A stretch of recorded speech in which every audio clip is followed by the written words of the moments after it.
Le CDH présente ses listes bruxelloises pour les élections à la région et à la Chambre. Nous retrouvons en direct Jean-Christophe Peuzès. On connaissait les deux premiers candidats à la région, c'est Joël Mulquet et Benoît Sorex. Maintenant, on connaît la liste complète. On connaît en tout cas quelques noms de la liste, puisqu'elle ne doit être annoncée officiellement qu'à partir de 13 heures.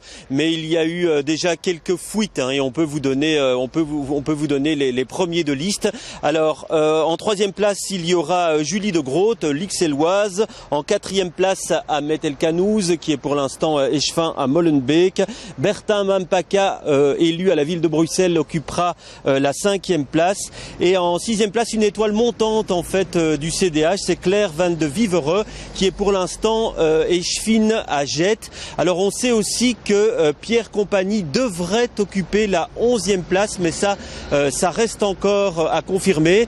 On annonce aussi l'arrivée de Constantin Tsatsakis, le président de l'Union des taxis bruxellois, mais on ne sait pas encore à quelle place. Alors à la région, on sait aussi que Hervé Doyen, le bourgmestre de Jette, occupera la première suppléance et il sera suivi par Véronique Lefranc, en fait, qui est échevine à Kuckelberg. Alors voilà pour la région. Pour la Chambre, on ne sait pas grand-chose encore. On sait en tout cas que le ticket, on connaît le ticket, Francis Delperret à la première place et Céline Frémaux à la deuxième place. Alors à la région, l'enjeu est évidemment d'importance pour le CDH. Le CDH avait obtenu 14,8% des voix en 2009 et 11 élus. Il lui en reste 10 députés. Il lui reste 10 députés actuellement et il y a trois partis en fait qui vont se disputer la troisième place, le CDH, FDF et Écolo, qui dans les sondages sont dans un mouchoir de poche. Et cette place de troisième, le CDH veut absolument la décrocher.